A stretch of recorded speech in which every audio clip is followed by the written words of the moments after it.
నమస్తే, welcome to Janabheri news. ముందుగా headlines.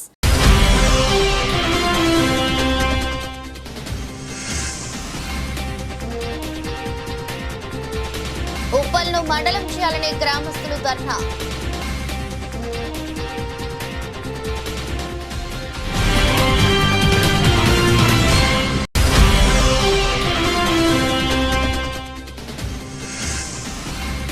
Warangal head post office కూడలిలో నరేంద్ర మోదీ చిత్రపటానికి పాలాభిషేకం చేసిన వరంగల్ జిల్లా అధ్యక్షుడు గంటా రవికుమార్.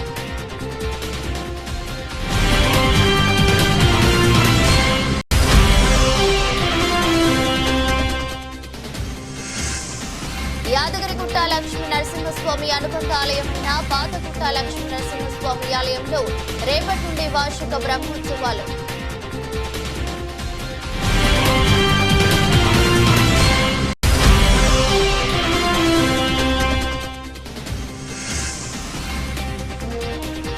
నారాయణపురం మండల కేంద్రంలో వేకప్ కాల్ చేసి విద్యార్థి ఇంటి డోర్ కొట్టి విద్యార్థిని నిద్రలేపిన యాదాద్రి భువనగిరి కలెక్టర్. యాదాద్రి భువనగిరి జిల్లా నేను జిల్లా కలెక్టర్ని వచ్చాను, ఎలా చదువుతున్నారు అంటూ విద్యార్థితో మాట్లాడారు. 10వ తరగతి అనేది విద్యార్థికి మైలురాయి లాంటిదని, మీ అమ్మ నిన్ను ఇంత ఇష్టపడి చదివిస్తున్నందుకు నువ్వు 10వ తరగతిలో మంచి మార్క్స్ సాధించి మీ అమ్మకి సంతోషాన్ని ఇవ్వాలని సూచించారు. 10వ తరగతిలో కష్టపడి చదివి పాస్ అయితే జీవితంలో విజయానికి తొలిమెట్టు అవుతుందని, కష్టపడి చదివి తల్లిదండ్రులకు, గురువులకు మరియు జిల్లాకి మంచి పేరు తీసుకురావాలని సూచించారు. భరత్ జీవితంలో స్థిరపడే వరకు సహకారం అందిస్తానని తెలిపారు. తల్లి విజయలక్ష్మి మాట్లాడుతూ జిల్లా కలెక్టర్ గారికి కృతజ్ఞతలు తెలిపారు.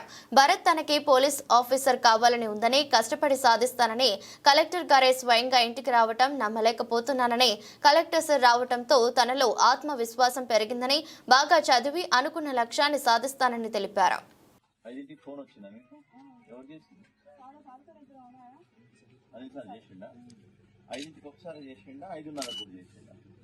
ఈ రోజు ఆయన మనలాగా తిరిగే దాంట్లో మరి పాస్ అవుతావు గ్యారంటీగా, ఏమి ప్రాబ్లం లేదు. కానీ మ్యాథ్స్ అస్సలు తీయలే కదా, మరి మ్యాథ్స్ టఫ్ సబ్జెక్ట్ ఇది. ఇవన్నీ బై హార్ట్ చేయాలి, ఫార్ములాలు అని బై హార్ట్ చేయాలి. స్కూల్కి వెళ్ళాలి. మరి ఎన్ని రోజులు అవుతుంది పోక స్కూల్కి? నిన్న పోయినా మరి ఇవాళ నుంచి పోవాలి. రెగ్యులర్గా పోతే పాస్ అవుతాయి. ఈ ఫార్ములాస్ ఉంటాయి కదా, ఇవన్నీ బై హార్ట్ చేయాలి. పొద్దున్నే లేచి 5ంటికి లేపిండు కదా, లేపినప్పుడు ఇవన్నీ కూడా బై హార్ట్ చేస్తే నీకు కొన్ని మార్కులన్నీ వస్తాయి. నువ్వు ఫార్ములా రాసినా కానీ మార్కులు వస్తాయి. అర్థమైందా? కూర్చున్నా నిద్ర మత్తులు కూర్చో కూర్చో. మార్నింగ్ పోతున్నావు స్కూల్కి? అమ్మ ఒకటేనా అమ్మా? వేసప్పాలు వచ్చిందా? ఎన్నింటికి వచ్చింది? ఇదే ఇల్లు అమ్మ, ఇదే గది. మొన్న పెట్టలేదా ఇందిరా ఇంట్లో? పెట్టలే.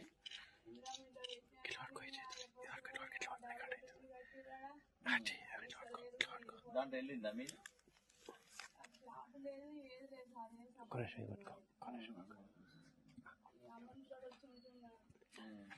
ఆమె కూడా ఉందా? అమ్మ కూడా ఉందా? ఇది అమ్మది ఇల్లా? ఒకటే కొడుకు.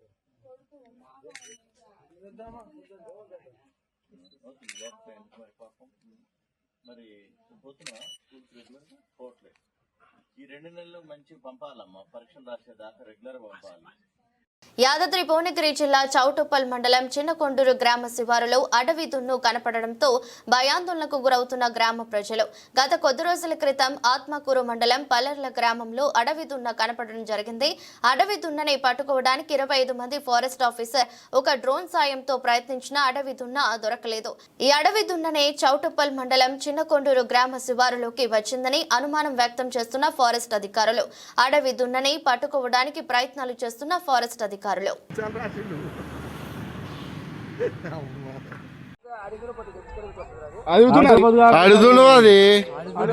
మన దున్నపోతుకు ఆడి దున్నకు అవ్వబడదానే. దాని కొమ్ములు నొసట్ల దాని ఎన్ను కూడా ఎట్లుంది, ఎన్ను వేరే కొడుక్క.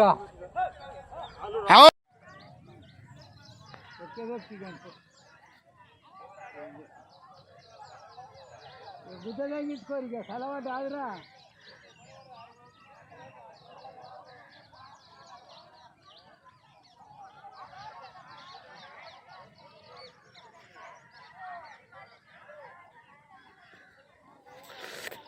దాని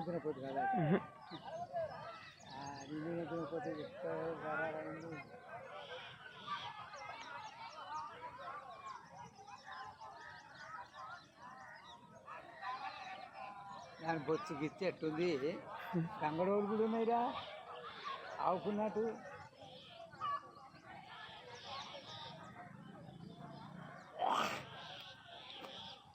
కుంటలో పడిపోయి నీళ్ళలో పడిపోరాకో దిగట్లేదు ఇక కుంటలో వండి పొర్రాడిపోయి నీ ఆది తీసుకోలేదు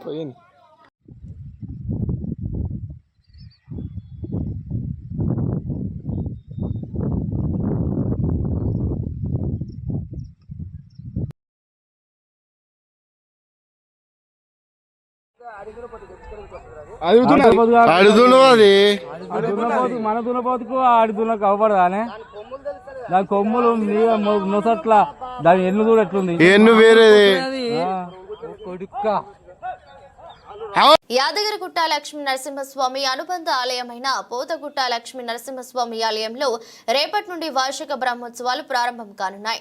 రేపు స్వస్తి వాచనంతో ప్రారంభమై 13వ తేదీన అష్టోత్తర శతఘట్టాభిషేకంతో బ్రహ్మోత్సవాలు ముగియనున్నాయి. 7వ తేదీ నుండి 9వ తేదీ వరకు వివిధ పూజలు నిర్వహించి 9వ తేదీన రాత్రి ఎదుర్కోలు, 10న రాత్రి తిరుకల్యాణ మహోత్సవం, 11న రాత్రి దివ్య విమాన రథోత్సవం నిర్వహించనున్నారు. బ్రహ్మోత్సవాలకు అన్ని ఏర్పాట్లు చేయించారు ఆలయ ఈవో భాస్కర్రావు. ఆలయానికి రంగులు వేసి విద్యుత్ దీపాలంకరణతో సర్వాంగ సుందరంగా తీర్చిదిద్దారు. విద్యుత్ దీపాలంకరణం, తోరణాలు ఏర్పాటు చేశారు. కళ్యాణ మండపాన్ని సిద్ధం చేశారు. చలువ పందిళ్లు ఏర్పాటు చేశారు. స్వామివారి ఊరేగింపునకు వాహన సేవలను రెడీ చేశారు. బ్రహ్మోత్సవాల్లో సాంస్కృతిక కార్యక్రమాలు నిర్వహించనున్నారు. ప్రియ భక్తాగ్రేసులారా, శ్రీ యాదగిరి లక్ష్మీ నరసింహస్వామి వారి యొక్క దివ్య క్షేత్రమునకు అనుబంధమైన పూర్వగిరి లక్ష్మీ నరసింహస్వామి వారి యొక్క దివ్యక్షేత్రం అత్యంత విశేషమైనటువంటి, పిలిస్తే పలికినటువంటి దైవము నృసింహుడు స్వయం వ్యక్తంగా ఆవిర్భవించినటువంటి క్షేత్రము. ఈ క్షేత్రంలో శ్రీ పాంచరాత్ర శాస్త్ర దివ్యాముక్తంగా పాంచానిక దీక్ష చేత వార్షిక బ్రహ్మోత్సవములు విశేషంగా నిర్వహించడం కొరకు అధికారులు అత్యంత వైభవంగా కైంకర్యాలు నిర్వహిస్తున్నారు. విద్యుత్ దీపాలంకరణ, ధార్మిక సాహిత్య సంగీత మహాసభలు, ఎంతో మంది వేద పారాయణికుల చేత ఈ యొక్క బ్రహ్మోత్సవాలు నిర్వహింపజేయాలని సంకల్పించినారు. ఈనాటి రేపటి నుండి స్వస్తి వాచనంతో ఈ కార్యక్రమాలు ప్రారంభించడం జరుగుతుంది. ఉదయం 10 గంటల నుండి స్వామివారి యొక్క సన్నిధిలో స్వస్తి వాచనం, రక్షాబంధనంతో, ఋత్వికరణతో ఈ యొక్క కార్యక్రమాలు ప్రారంభించి రేపు సాయంకాలం అంకురార్పణ, ముత్సంగ్రహణ మహోత్సవంతో ఈ కార్యక్రమం ప్రారంభమవుతుంది. మృత్తికే హనమే పాపం అన్నట్టుగా మృత్తికను తీసుకొచ్చేసి స్వామి యొక్క ఉత్సవ మంటపంలో అంకురారోపణ కార్యక్రమాన్ని నిర్వహించడం రేపు అత్యంత విశేషమైనటువంటిది. అలాగే తెల్లవారి ధ్వజారోహణ మహోత్సవం చేయడం జరుగుతుంది.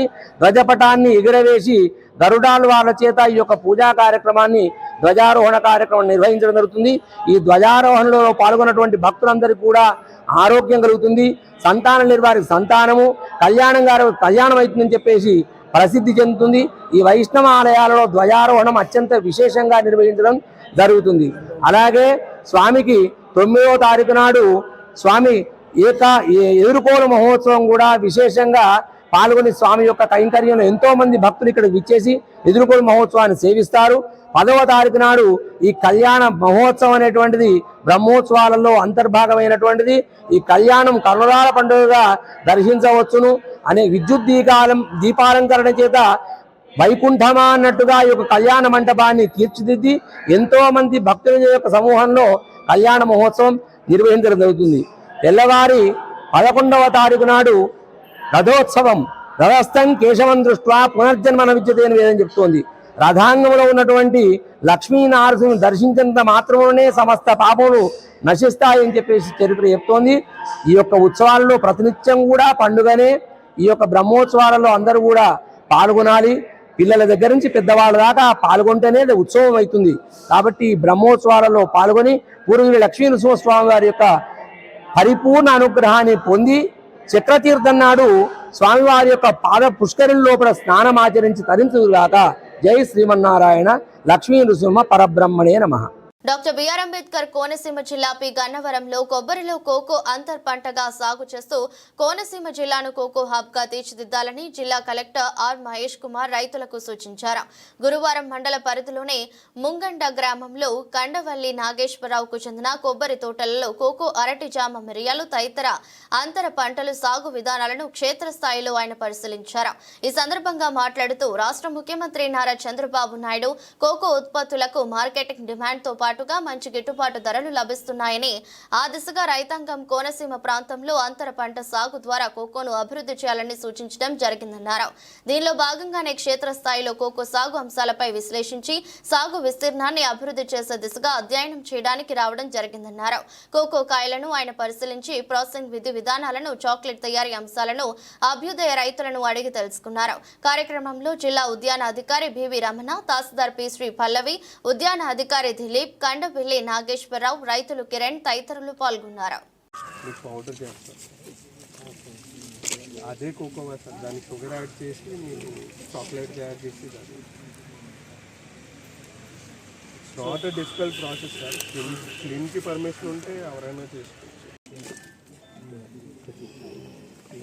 దీని తర్వాత నెక్స్ట్ ఫైన్ దీన్ని ఫర్మన్ చేశారు, ట్రై చేశారు. నెక్స్ట్ దీన్ని ఎన్ని డేస్ ట్రై చేస్తారు?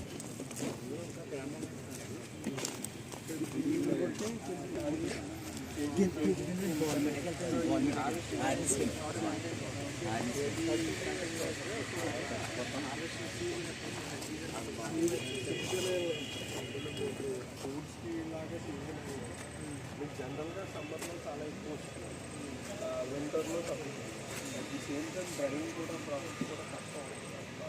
ఇప్పుడు మీకు అంత ఈజీగా డ్రై అవ్వదండి, లోపల మీకు ఫంగస్ ఇవన్నీ ఫామ్ అవుతుంది. కులగణన ఎస్సీ వర్గీకరణ అమలు చేస్తున్నట్టు సీఎం రేవంత్ రెడ్డి ప్రకటించడంతో వనపర్తి జిల్లా పెద్దమందడి మండల కాంగ్రెస్ నాయకులు హర్షం వ్యక్తం చేశారు. మండల అధ్యక్షుడు పెంటన్న ఆధ్వర్యంలో ఏర్పాటు చేసిన మీడియా సమావేశంలో నాయకులు మాట్లాడుతూ కాంగ్రెస్ పార్టీ ఎన్నికల హామీ ఇచ్చిన మేరకు కులగణని ఎస్సీ వర్గీకరణ నిర్ణయం తీసుకోవడం అభినందనీయమన్నారు.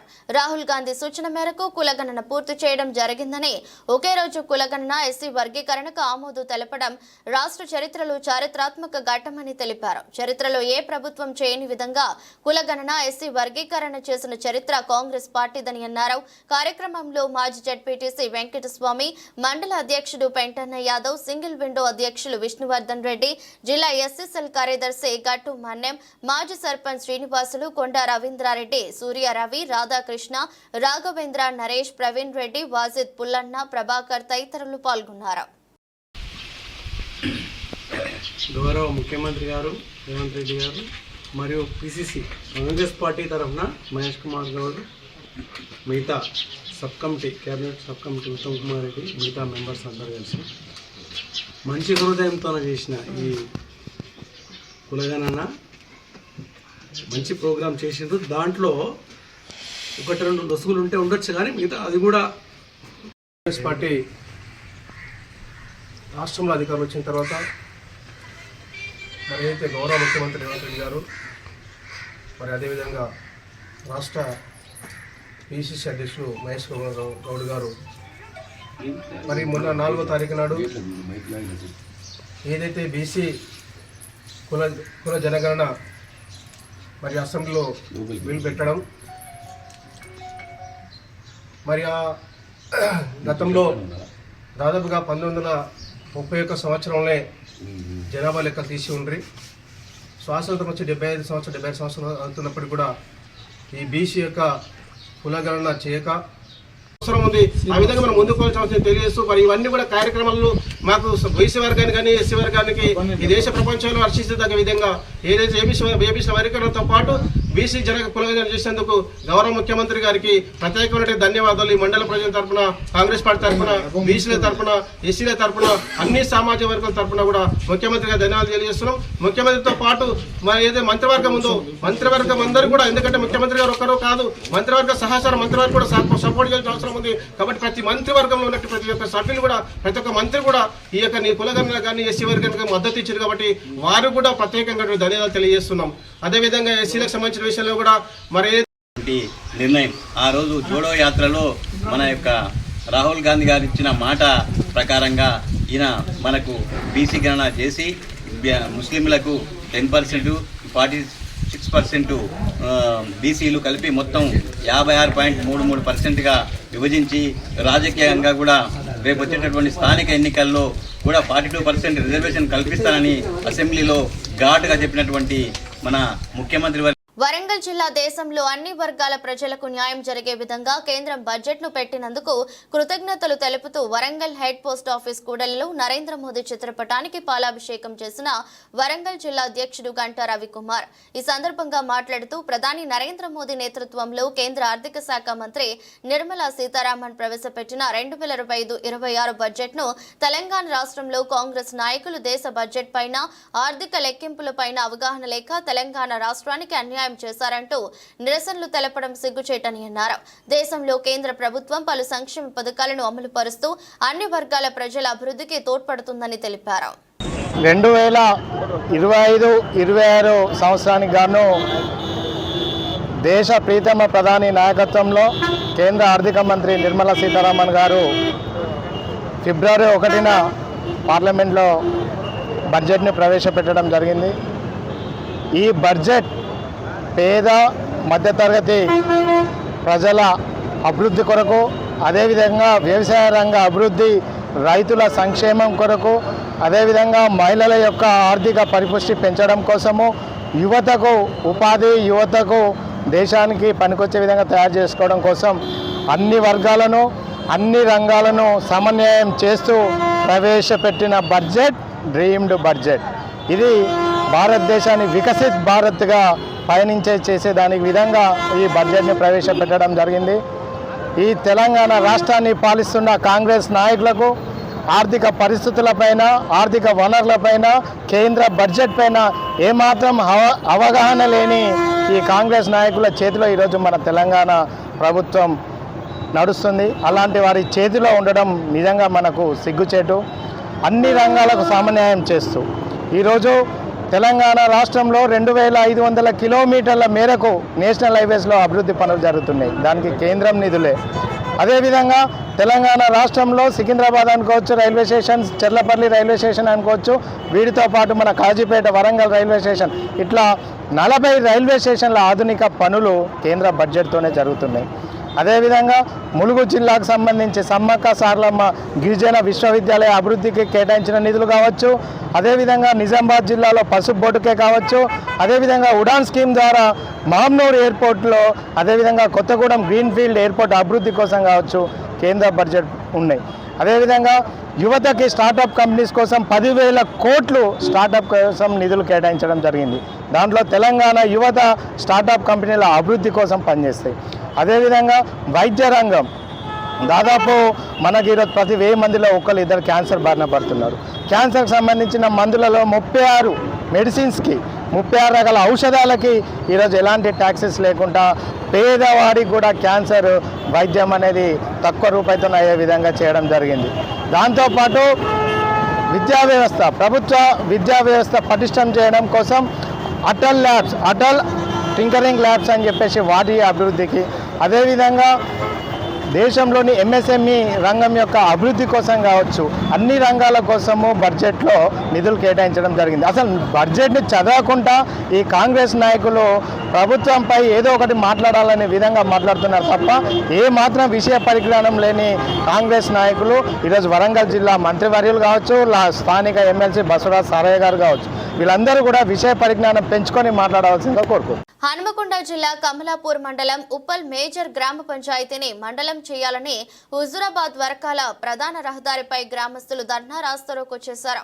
ఈ సందర్భంగా గ్రామస్తులు నినాదాలు చేస్తూ మా గ్రామానికి రైల్వే స్టేషన్, బస్ స్టాండ్, ప్రభుత్వ ఆసుపత్రితో పాటు అన్ని సౌకర్యాలు ఉన్నాయన్నారు. 9 గ్రామాలు మా గ్రామానికి చెరువులు ఉన్నాయని వాటిని కలుపుకుంటూ మండలం ఏర్పాటు చేయాలంటూ నినాదాలు చేశారు.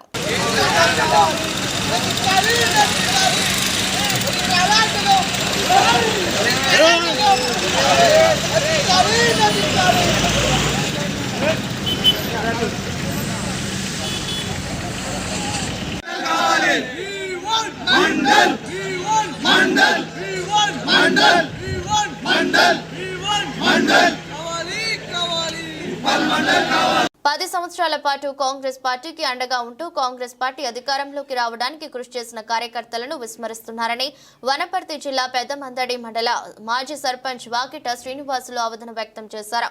వనపర్తి నియోజకవర్గంలో ఎమ్మెల్యే మేఘారెడ్డి, రాష్ట్ర ప్రణాళిక సంఘం ఉపాధ్యక్షులు చిన్నారెడ్డి, రాష్ట్ర క్రీడా ప్రాధికారిక సంస్థ చైర్మన్ శివసేనారెడ్డి ముగ్గురు 3 వర్గాలుగా పనిచేస్తున్నారని, ఇదే విధంగా కొనసాగితే స్థానిక సంస్థల ఎన్నికల్లో కాంగ్రెస్ పార్టీ గెలవడం కష్టమని, ముగ్గురు కలిసి కార్యకర్తలను కలుపుకొని పనిచేస్తే స్థానిక సంస్థల ఎన్నికల్లో కాంగ్రెస్ పార్టీ విజయం సాధిస్తుందని చెప్పారు. లేని పక్షంలో బీఆర్ఎస్ పార్టీకి అవకాశం ఇచ్చినట్టుగా ఉంటుందని ఆయన తెలిపారు. రేవంత్ రెడ్డి గారు, మహేష్ కుమార్ గౌడ్ గారు పిసిసి అధ్యక్షులు స్టేట్ మన బీసీ వర్గానికి 42% ఇచ్చి మన బీసీ వర్గాలను ముందుకు తీసుకొస్తూ ఒక జీవోను పాస్ చేసినందుకు ప్రత్యేక ధన్యవాదాలు. ముఖ్యంగా ఈరోజు కులగణన చేసిండు, మంచిదే. రేపు గ్రామ పంచాయతీ ఎన్నికలు వస్తున్నాయి. ఈ గ్రామ పంచాయతీ ఎన్నికల ఈ కాన్స్టిట్యూషన్లో కాంగ్రెస్ పార్టీ సర్పంచులు కానీ, ఎంపీటీసీలు కానీ, జెడ్పీటీసీలు కానీ మొత్తం మనమే గెలుచుకోవాలని కాంగ్రెస్ పార్టీ ఉరురు ఊగుతుంది. కానీ ఇప్పుడు మన కాన్స్టిట్యూషన్కు ఒక ఎమ్మెల్యే గారు, ఒక రాష్ట్ర ప్రణాళిక అధ్యక్షుడు, ఒక క్రీడాకార చైర్మన్ 3 పదవులు వచ్చినాయి. ఎలా వచ్చినాయి? 2014 నుండి 10 సంవత్సరాలు కాంగ్రెస్ పార్టీ లేని సమయంలో ప్రతి గ్రామానికి తిరిగి, ప్రతి మీటింగ్కి తిరిగి, ఢిల్లీ నుండి పాదయాత్రలు చేసి ఈ గవర్నమెంట్ రావడానికి ఆర్నిశలు కృషి చేసిన వాళ్లకు గుర్తింపు లేకుండా అయిపోయింది. ముఖ్యంగా గ్రామ పంచాయతీ ఎన్నికల్లో మన కాంగ్రెస్ పార్టీ గెలవాలంటే మొదట ముగ్గురు కలవాలి. శివసేనారెడ్డి గారు ఎలా వచ్చింది పోస్ట్, చిన్నారెడ్డి గారు ఎలా వచ్చింది పోస్టు, ఎమ్మెల్యే మేఘారెడ్డి గారికి ఎలా వచ్చింది పోస్టు, కార్యకర్తలు ఇల్లు తిరిగి గవర్నమెంట్ వరంగల్ డిక్లరేషన్, రైతులకు ఇలా చేయాలి, మహిళలకు ఇలా చేయాలి, ప్రతి ఇంటికి తిరిగి మోటివేషన్ చేసి ఇవాళ గవర్నమెంట్ తెప్పించినాం. కార్యకర్తలు ఇవాళ ముగ్గురు ఎటుపోయిండ్రు, ఇవాళ కార్యకర్తలు ఎటుపోయిండ్రు. వాళ్ళు గిట్లా ముగ్గురు కలవకపోతే ఈ గ్రామ పంచాయతీ ఎన్నికలు ఎలా అవుతావో మనకే తెలియదు. దాన్ని అలుసుగా తీసుకొని టీఆర్ఎస్ చాలా చాలా సీరియస్గా ఉంది. ఈ ముగ్గురుగానే కలవకపోతే కాంగ్రెస్ పార్టీ చాలా ఇబ్బంది పాలవుతుంది. కాబట్టి ఈరోజు గ్రామ పంచాయతీలో మొత్తం సీట్లు రావాలంటే పెద్ద నాయకులు ఒకటే తాటి మీద నిలబడి ఊరూరున ఇద్దరి వర్గాలను, ముగ్గురు వర్గాలను ఏక తాటిపై నిలబెట్టి చేస్తే బంపర్ మెజార్టీతోనే గెలుస్తారు కాంగ్రెస్ పార్టీ. వీళ్ళు గాన కలవకపోతే చాలా ఇబ్బంది అవుతుంది. సభాముఖంగా మీకు తెలియజేస్తున్నా, రేపు గ్రామ పంచాయతీ ఎన్నికల్లో చాలా లాస్ కావాల్సి వస్తుంది. అందరికీ ధన్యవాదాలు. అమీర్పేట్ డివిజన్ కాంగ్రెస్ కార్యాలయంలో అమీర్పేట్ డివిజన్ అధ్యక్షుడు ఎస్ఎస్ రావు ఆధ్వర్యంలో డివిజన్ వైస్ ప్రెసిడెంట్ నరేష్ జన్మదిన వేడుకలు. డివిజన్ ప్రెసిడెంట్ ఎస్ఎస్ రావు, కాంగ్రెస్ సీనియర్ నాయకులు ఎస్ఎస్ రెడ్డి, జింకల కృష్ణ యాదవ్, నవీన్ రాజ్, గోదాసు నవీన్, సాయి గౌడ్, గోవింద్ రాజ్, పద్మావతి, అండాలు మహేష్, గుప్తా, సత్యనారాయణ యాదవ్ తదితరులు పాల్గొన్నారు.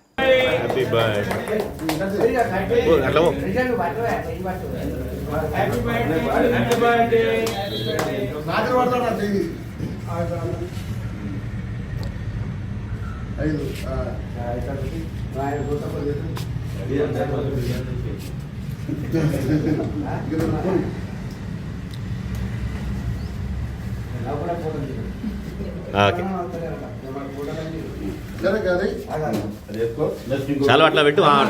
కట్టు కిరీటం లెక్క కట్టు.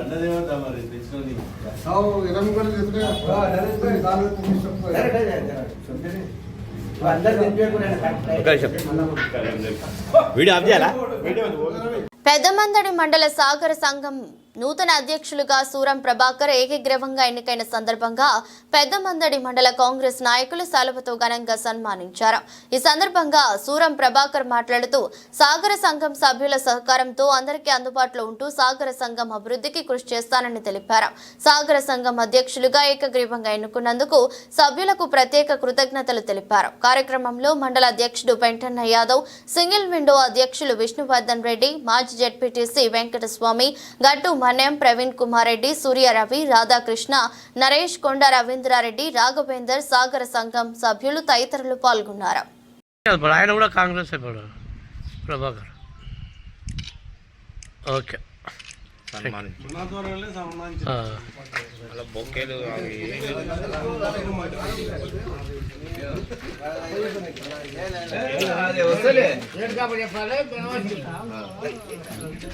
కొద్దిగా చెప్పాలి ఇప్పుడు టైం నడవడానికి. ఓ ఇంకా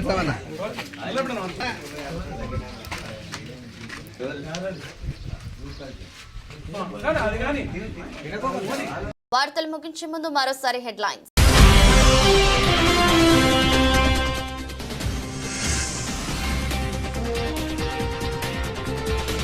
ఉప్పల్ను మండలం చేయాలని గ్రామస్తులు ధర్నా.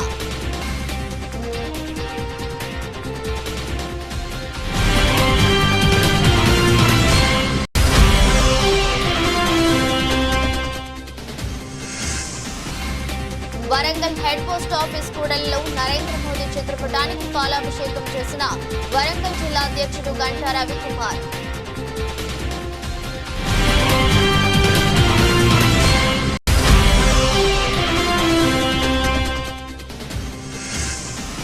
యాదగిరిగుట్ట లక్ష్మీ నరసింహస్వామి అనుబంధ ఆలయమైన పాతగుట్ట లక్ష్మీ నరసింహస్వామి ఆలయంలో రేపటి నుండి వార్షిక బ్రహ్మోత్సవాలు.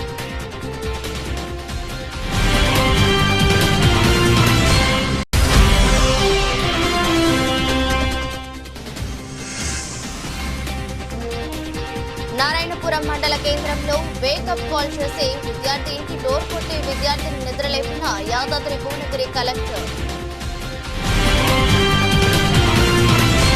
ఎదురొస్ట్ బులెటిన్ మరో బులెటిన్లో మళ్ళీ కలుద్దాం. అంతవరకు సెలవు, నమస్కారం.